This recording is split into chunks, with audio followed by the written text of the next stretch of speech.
I'm interacting both with the investors and the government, and the overall Japanese policy has been to increase its level of investment in India.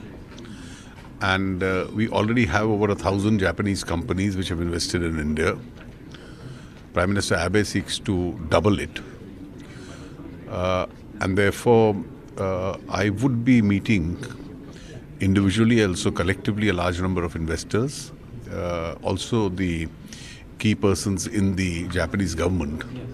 And the whole idea is to take the India story forward with them. Right. Also, sir, at this point of time when, there is a lot of, Japan is leaps and bounds ahead of India in terms of infrastructure. And at a time when the government is looking at NIIF, the National Investment and Infrastructure Funds, there are a whole host of meetings also that are lined up with various pension funds. How do you see Japan aiding the India infrastructure growth story? Well, I think there are people who want to participate in the infrastructure. For instance, the SoftBank meeting we've just had, they are looking for one of the biggest investments in solar power already.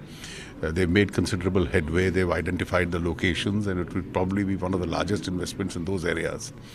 And I think similarly, there are other Japanese investors. We are open to the idea of having them fund individual projects. We are open to the idea of their joining the India Infrastructure Fund, and because this Indian flexibility provides them with more than one opportunity. So have they also identified anything so far, any projects that the Japanese investors Many of them have. For instance, the SoftBank itself in Andhra Pradesh has identified the solar power project. And there are many others who've identified. They are also talking and looking beyond solar power now. Amongst the discussions we've had.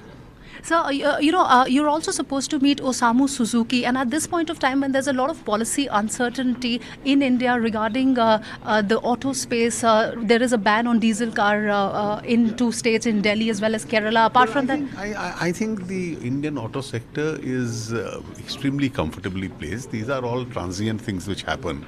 And I don't think with the kind of large market that Suzuki has, it's in any way likely to be adversely impacted. Find us on Facebook at facebook.com/ETNow and don't forget to click the like button. You can also follow us on Twitter at ETNowLive. To stay updated with all our programming, hit the subscribe button on our YouTube channel by logging on to youtube.com/user/ETNow.